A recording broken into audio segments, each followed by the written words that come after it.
오늘은 9번째 사사 입다에 관한 이야기를 하려고 합니다. 입다가 사사가 되기 전 이스라엘 상황을 잠시 살펴보아야 하겠습니다. 지난 시간 우리가 10장 10절부터 18절도 이미 살펴보았으나 그것을 살펴보는 것이 좋을 듯합니다. 이스라엘 사람들은 45년 동안 평화롭게 살았습니다. 7번째 사사인 돌라가 사사였을 때 23년, 그리고 8번째 사사인 야일이 사사였을 때 22년, 도합 45년을 평화롭게 살았습니다. 그러나 45년간의 평화는 이스라엘 사람들에게 꼭 다 좋은 것만은 아니었습니다. 오히려 독이 되었습니다. 8번째 사사 야일이 죽자 이스라엘 사람들은 여호와 하나님만은 빼고 모든 신을 섬겼습니다. 6절부터 7절까지에 있는 내용인데요, 지난주에 제가 읽었죠. 6절 보세요. 이스라엘 자손이 다시 여호와의 목전에 악을 행하여 바알들과 아스타롯과 아람의 신들과 시돈의 신들과 모압의 신들과 암몬 자손의 신들과 블레셋 사람들의 신들을 섬기고, 제가 숨도 쉬지 않고 읽었어요. 그렇게 많은 신들을 섬겼습니다. 그리고 여호와를 버리고 그를 섬기지 아니하였다. 여호와 하나님만을 빼놓고는 다 섬겼습니다. 하나님은 분노하셨다고 써있죠. 하나님은 분노하셨다. 7절. 블레셋 사람들과 암몬 사람들을 일으켜 세우시고 이스라엘 백성들을 공격하게 하셨습니다. 8절. 특별히 길르앗 모든 자손들을 치게 하셨습니다. 특별히 길르앗 자손들을 공격하게, 길르앗 백성들, 길르앗 지방을 공격한 것은 길르앗에 지난 시간에 살펴본 것처럼 하봇 야일이라고 하는 야일의 후손들이 땅을 막 차지하면서 큰 세력을 이루고 있었거든요. 30 성읍과 30 아들들, 30 어린 나귀들을 타면서 막 떵떵거리고 살았습니다. 하나님 거기를 치게 하셨습니다. 그리고 18년 동안 억압받게 하셨다. 그게 8절에 쓰여 있고요. 그래서 9절, 이스라엘 백성들이 곤고가 심했다, 죽을 지경이었다. 그래서 10절, 이스라엘 자손이 여호와께 부르짖었다. 하나님 용서해 주세요, 하나님을 버렸습니다, 주께 범죄했습니다 라고 회개했습니다. 그러나 하나님은 거절하십니다. 13절 하나님이 거절하시고, 그리고 14절에 너희들이 택한 신에게 가서 구원해달라고 요청해, 이렇게 거절해버리세요. 그러자 15절부터 16절에 다시 이스라엘 백성들은 다시 회개합니다. 아니 10절에서 회개했는데도 안 들어주셨는데 15절과 16절에 회개했을 때는 하나님께서 들어주세요. 하나님께서 이스라엘의 곤고로 말미암아 마음에 근심하셨다고 16절에 쓰여 있거든요. 좀 전에 회개할 때는 안 들어주시고 왜 지금은 회개할 때 들어주시는가? 10절의 회개와 15절의 회개는 다릅니다. 왜냐하면 15절의 회개는 회개하고 이방신들을 제하여 버리고 여호와를 섬김에 써 있죠. 여러분, 회개는 우리의 행동이 달라져야지 회개라고 말할 수 있어요. 말로만 하나님 용서해 주세요, 잘못했어요 이렇게 하는 게 아니고, 하나님 내 죄를 회개합니다 하고 하나님 앞에 죄 지은 것들에서부터 돌이킬 때 회개가 되는 거거든요. 지금 그래서 이스라엘 백성들은 두 번째 회개에는 하나님이 싫어하시는 이방신들을 제하여 버리고 하나님을 다시 섬겼다 이렇습니다. 그러자 하나님께서는 이스라엘의 곤고, 이스라엘 백성들이 죽을 지경이 된 것 때문에 마음에 근심이 생기셨다 이렇게 되어 있습니다. 근심이 생겼다, 카차르, 견디지 못하였다, 더 이상 참으실 수가 없었다. 이런 표현은 신약 에베소서 4장 30절에도 있습니다. 하나님의 성령을 근심하게 하지 말라. 오늘 본문에도 16절에도 마음에 근심하시니라. 하나님이 근심하셨대요. 이 표현 참 전 좋아합니다. 이 근심하셨다는 단어가 아까 말씀드린 견디지 못했다, 더 이상 참으실 수 없다, 신약에서 리페오라고 하는 단어는 영어로 글리브라고 하는 뜻이에요. 글리브는 매우 슬퍼하셨다는 얘기입니다. 몹시 슬프게 하다, 마음으로 아프게 하다는 뜻입니다. 이스라엘 백성들이 너무 공고하고 죽을 지경이 되니까 하나님의 마음이 너무 슬프셨던 거예요. 저는 이게 참 좋아요. 우리가 죄를 지으면 하나님이 슬프시구나. 그래서 하나님께서는 치시지만 싸매어 주시고 찢지만 또 꼬매어 주시는 분이 하나님이세요. 꼭 우리 아버지 같아요, 우리 어머니 같아요, 부모님 같아요. 하나님께서 이스라엘 백성들이 막 죽을 지경이 된 것을 보고, 그리고 회개하고 돌이킨 것을 보고 마음이 너무 슬프신 거예요. 너무 마음이 슬프셨다. 견딜 수가 없었다. 그런 가운데 17절 보세요. 그때 암몬 자손이 모였습니다. 길르앗에 진을 치기 시작했습니다. 이스라엘 자손도 모여서 미스바에 진을 치고 이스라엘과 암몬 자손이 이렇게 대치하고 있었습니다. 그런데 여기서 모이다라는 단어가 두 번 쓰였잖아요. 17절에 암몬 자손이 모이다는 단어와 이스라엘 자손이 모였다고 하는 단어가 다른 단어가 쓰였어요. 암몬 자손이 모였다라고 하는 모이다는 군대 진영, 군대 동원 할 때 쓰는 단어가 쓰이고, 이스라엘 사람들이 모였다라고 하는 것은 그냥 어중이 떠중이 다 모여 있다는 뜻입니다. 그런 단어가 쓰였어요. 그러니까 이스라엘의 어중이 떠중이가 모여 있는 것과 암몬 자손이 전열을 정비하고 모여서 전쟁을 벌이고 지금 대치하고 있는데 어떻게 되겠어요? 큰일 났죠. 그러니까 이스라엘 백성이 난리가 난 겁니다. 그래서 18절 길르앗 백성과 방백들이 서로 이르되 누가 먼저 나가서 암몬 자손과 싸움을 시작하랴. 이렇게 지금 서로 불안에 떨고 있습니다. 어떡하지? 큰일 났다. 누가 싸울 건가? 우리에겐 대장이 없고 리더도 없고 큰일 났다. 이렇게 이제 그럴 때 오늘 본문 11장에 길르앗 사람 입다는 큰 용사였으니 기생이 길르앗에서 낳은 아들이었고, 이렇게 쓰여 있습니다. 하나님께서 입다를 세우시기로 작정하셨습니다. 오늘 입다의 이 등용, 하나님께서 입다를 사용하시는 이 장면을 통해서 여러분과 제가 각각 은혜 받을 수 있는 귀한 시간 되기를 주님의 이름으로 축원합니다. 자, 그런데 입다에 대해서는 설명이 길르앗 사람이었다. 길르앗은 요단 동편 지역을 길르앗이라고 말씀드렸죠. 길르앗이라고 그쪽 사람이었는데 큰 용사였다. 위대한 전사란 뜻입니다. 그런데 입다가 기생이 길르앗에게서 낳은 아들이었다 이렇게 되어 있습니다. 먼저 입다라고 하는 이름의 뜻을 살펴보면 입다라고 하는 입다는 He opened라는 뜻이에요. 그가 열어준 것이, 그가 열었다 이런 뜻입니다. 근데 그가 누구냐? 그게 중요하잖아요. 이제 살펴보게 될 겁니다. 그가 열어주어서 낳은 아들이 입다예요. 그런데 그 입다는 기생의 아들이었다 되어 있습니다. 기생은 예전에 우리 오래전에 춤추고 가무하고 술 따라 이런 분들이 아니고, 영어 성경 갖고 계신 분들은 써 있잖아요. 프라스티튜트라고. 그 창기를 말해요. 창기에게서 낳은 아들이 입다였다.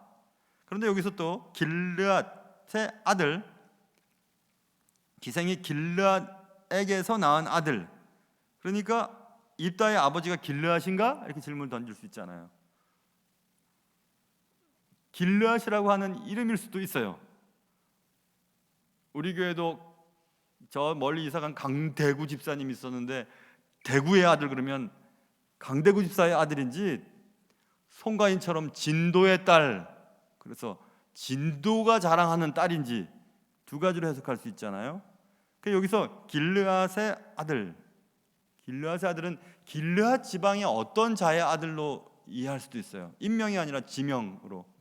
왜냐하면 기생에게서 아들을 낳았으니까, 창기에서 아들을 낳았으니까 아버지의 이름을 숨길 수도 있습니다. 길르앗의 어떤 사람이 아들을 낳았는데 그 아들은 기생에게서 낳았다, 창기에게서 낳았다. 그럼 여기서 말하는 창기는 히브리 말 조나라고 하는 단어거든. 조나는 말 그대로 매춘부, 창기, 창녀 이쯤으로 해석되지만, 당대 창기는요 가나안 신전에서 여사제들이 그 짓을 했어요. 그 일을 했습니다. 가나안 신들은 번성, 또 번창 이런 것에 초점이 맞춰져 있거든요. 그래서 가나안 신의 제의는 가나안 신전의 여사제들과 남성들의 성적인 교합을 통해 번성하고 풍요로운 것들을 원했습니다. 그래서 이 본문에 등장하는 기생은 가나안 신전의 여사제의 매음 행위로 낳은 아들쯤으로 이해하면 될 것 같아요. 그래서 아까 말씀드린 입타라고 하는 히 오픈즈라고 하는 것은, 히는 아마 길르앗의 어떤 사람이 집안에 아들이 없었는데 그 아들을 낳으려고 가나안 신전에 가서 여사제와 행음을 하고 여사제를 통해서 아들이 낳은 거예요. 아들. 그래서 그가 열어주었다, 그가 열었다, 이런 뜻을 가진 입타로 이름을 지었을 확률이 다분히 있습니다. 왜냐하면 그 입다가 이제 태어나자 어느 집에 자랐겠죠. 자랐습니다. 2절 보세요. 길르앗의 아내도 그의 아들들을 낳았더라 이랬죠. 어떤 길르앗의 어떤 사람이 아들이 없었는데 아들을 낳아왔어요. 여사제를 통해 낳아왔죠. 그런데 길르앗의 아내 정실 부인도 그 후로 아들들을 낳았습니다. 그래서 이제 같이 자란 겁니다. 같이 자랐는데 어느 날 그 아내의 아들들이, 정실 부인이죠, 정실 부인의 아들들이 입다를 쫓아내는 일이 생겼습니다. 2절. 그러면 쫓아내면서 뭐라고 얘기하냐면 너는 우리 아버지 아들 아니야, 우리 형제 아니야, 다른 여인의 자식이야, 우리 아버지의 집에서 기업을 잊지 못할 거야 하면서 쫓아냈습니다.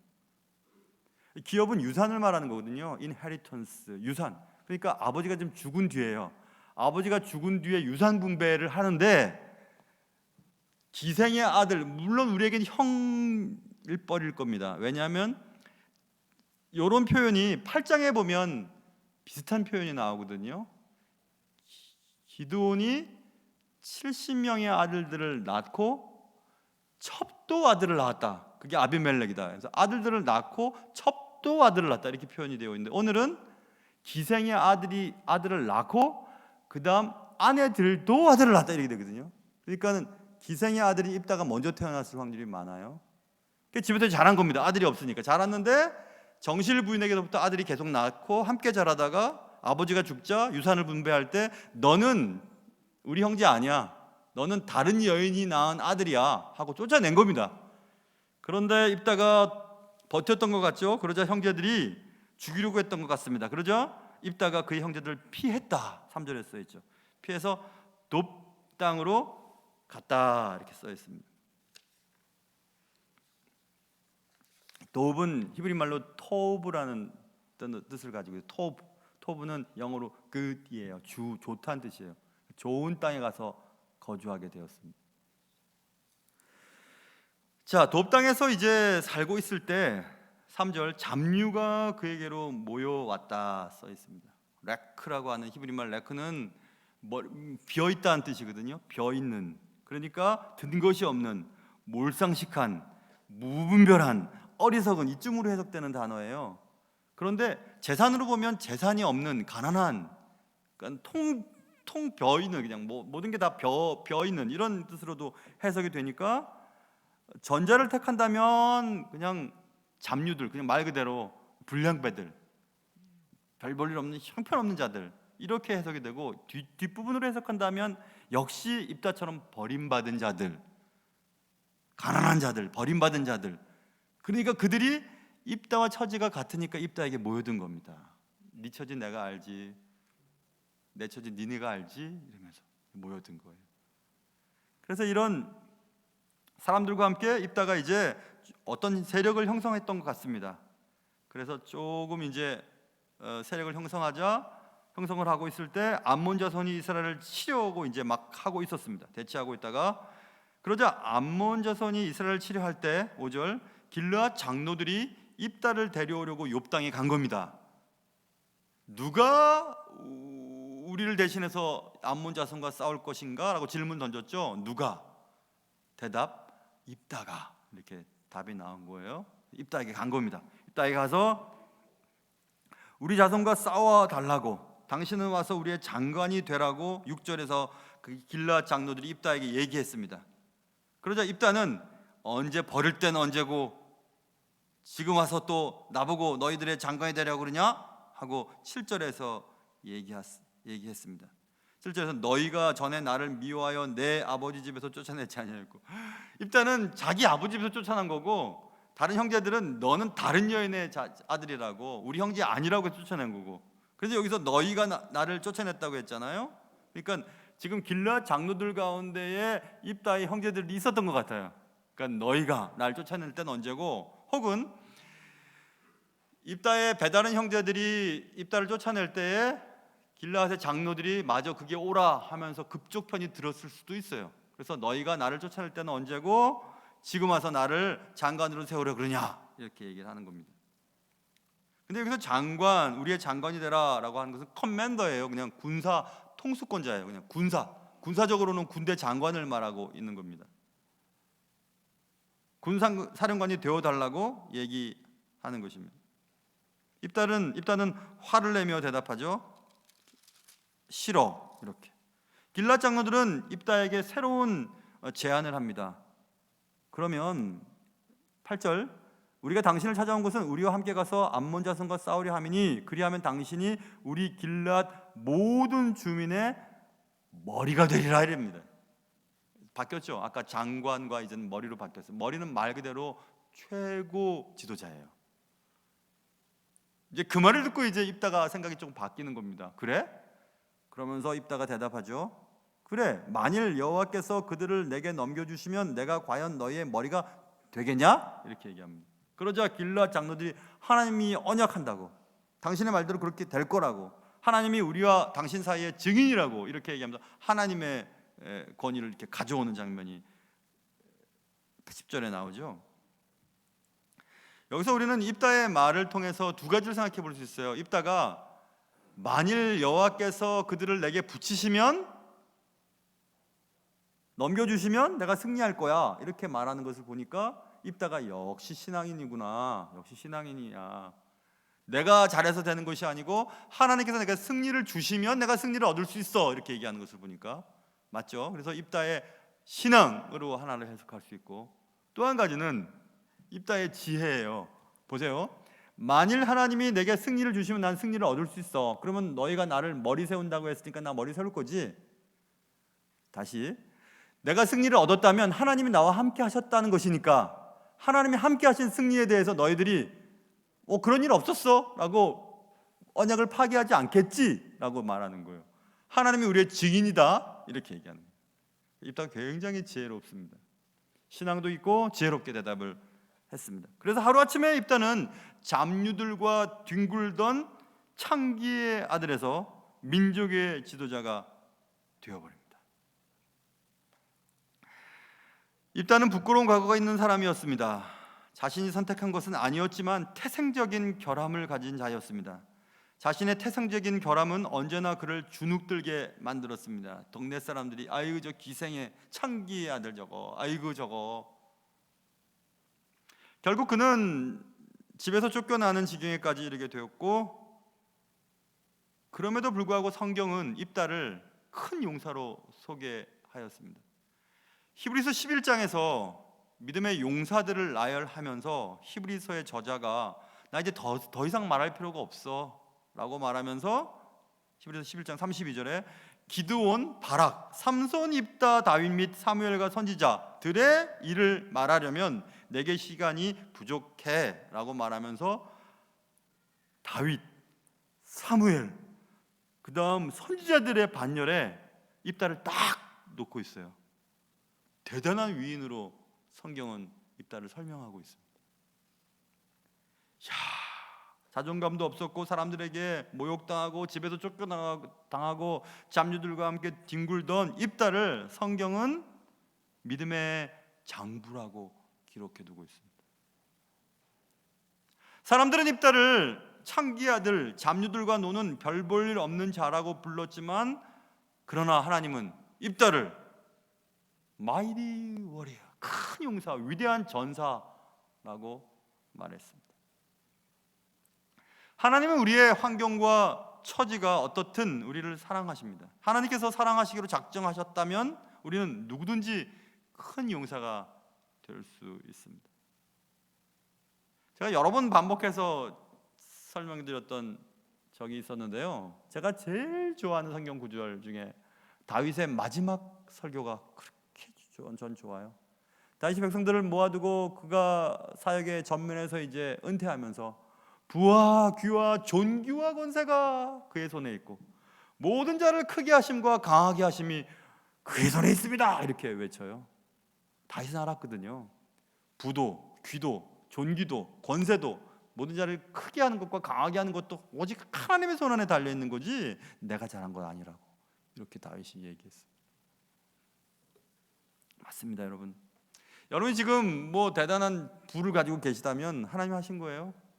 여러분이 재능이 있고 은사가 있고 머리가 좋고 좋은 직장인 다니신다면 하나님이 하신 것입니다. 여러분의 자녀들이 여러분을 기분 좋게 만들 만큼 직장도 잘 갖고 학교를 잘 갔다면 하나님이 하신 것입니다. 하나님이 하신 거예요.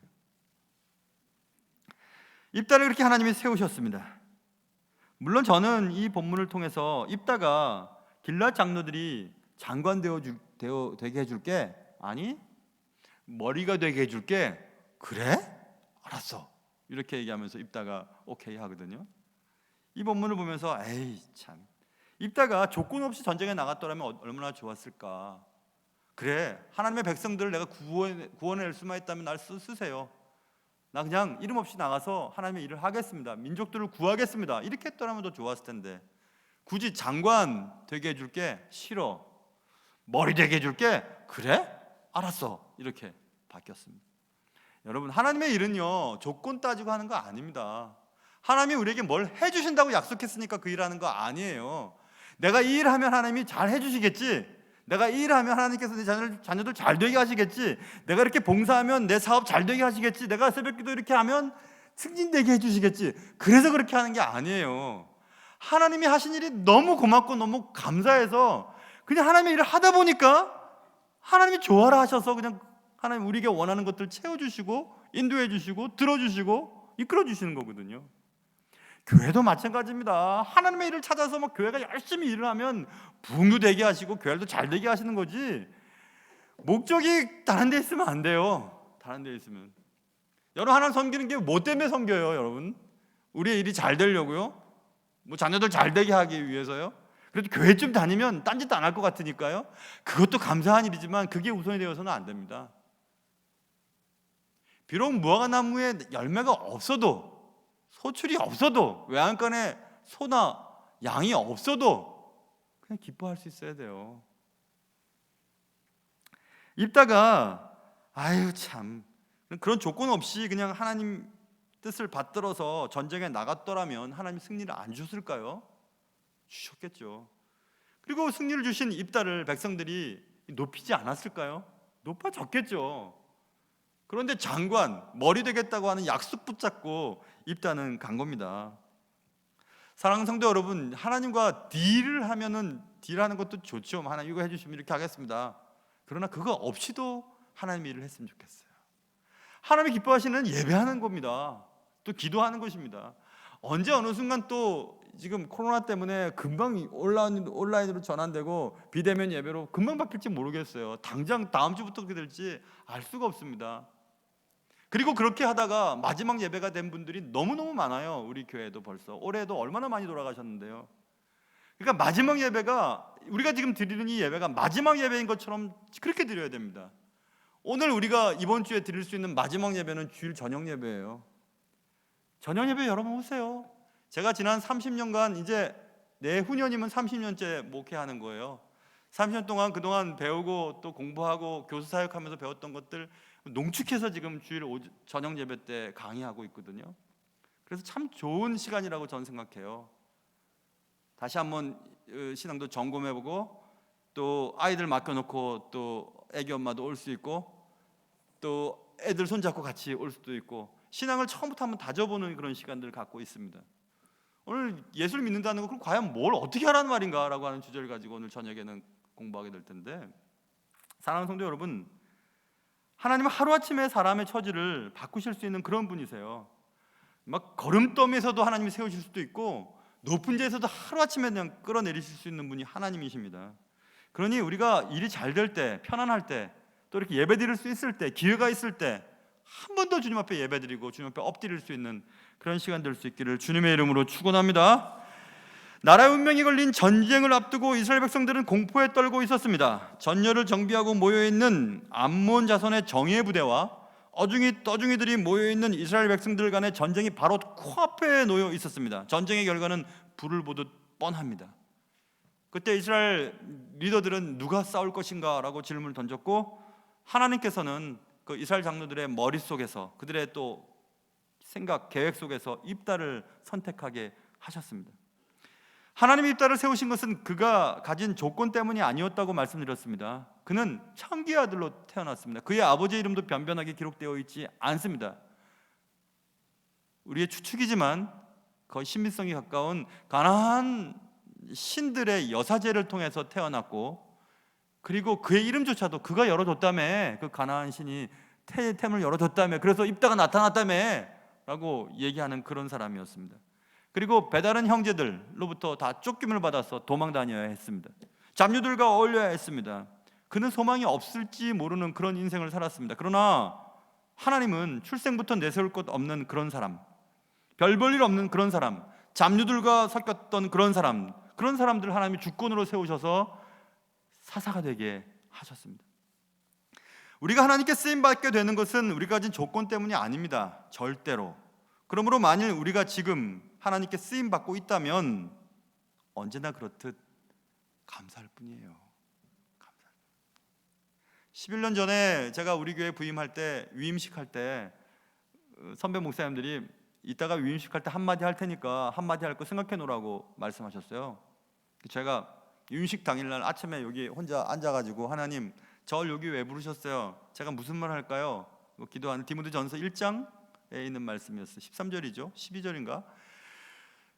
나를 능하게 하신 예수 그리스도께 감사함은 나를 충성되이 여겨 내게 직분을 맡기심이니, 그 말씀이었어요. 내가 충성스러워서 맡기신 것도 아니고 나를 충성되이 여겨주셔서 나를 능하게 만드셔서 이곳에 보내셨구나. 그래서 그 말씀 나눴어요. 딴 얘기 안 하고. 여러분이 지금 무슨 일에 쓰임을 받고 있다면 그 일을 능하게 하시는 하나님께서 하신 것이에요. 여러분이 하나님의 일을 지금 하고 있다면, 직분을 갖고 있다면 충성스럽게 여겨주신 것이지 충성스러워서 그런 것도 아닙니다. 무자격자이고 무가치하고 능력 없고 형편없는 우리들을 세우신 것은 하나님의 주권적인 은혜의 결과인 것입니다. 감사해야 돼요. 예배 드릴 때 감사해야 되고, 뭔 하나를 맡을 때도 감사해야 되고, 감사해야 되는 겁니다. 나중에 하겠지, 누군가 하겠지, 그렇게 미뤄서는 안 되기 때문에 그렇습니다. 자격 없는 자를 사용하시는, 무가치한 자를 세우시는 하나님의 그 사랑을 항상 생각해야 할 것입니다. 하나님의 전적인 은혜의 결과임을 잊지 말아야 할 것입니다. 사람들은 입다를 기생의 아들, 아니 창기의 아들, 창기의 아들이라고 불렀지만 하나님은 입다를 큰 용사라고 불러주셨습니다. 누가 뭐래도 하나님은 온 천하와도 바꾸지 않을 하나님의 사랑하는 자녀들이 여러분이세요. 그리고 저예요. 믿음으로 사는 사람들에게는 출생의 핸디캡은 전혀 문제가 될 수 없습니다.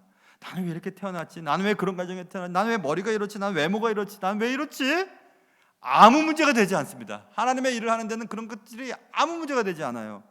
그 어떤 핸디캡, 그 어떤 장애물도 하나님의 일을 하는데, 하나님의 축복의 통로가 되는 데는 아무런 문제가 없습니다. 아무런 문제가. 그래서 오늘날도 하나님은 한 사람을 찾고 계세요. 여러분과 제가 하나님이 찾으시는 그 한 사람이 될 수만 있다면 얼마나 좋을까요? 신나지 않겠습니까? 기도하겠습니다. 사랑하는 주님, 기생의 아들, 너 기생의 아들이잖아. 창기의 아들이잖아. 너는 근본도 없잖아. 그런 소리 들으면서 자랐던 입다. 형제들로부터 살해 위협을 받고 도망갈 수밖에 없었던 입다. 그와 비슷한 사람들이 모여서 우리의 장래와 우리의 소망은 무엇일까? 우리는 인간 대우도 받지 못하는데 하면서 외롭고 힘들고 비참하며 괴로웠던 그 입다를 하나님은 한순간도 잊지 않으셨습니다. 입다가 태어났을 때부터, 입다가 외로웠을 때, 입다가 도망가야 했을 때, 입다에게 아무 소망이 없다고 느꼈을 때, 스스로에 대해서 비참하다고 느꼈을 때에도 주님은 입다 곁에 계셨습니다. 그리고 때가 되어서 입다를 하나님의 위대한 사사로 세우셨습니다.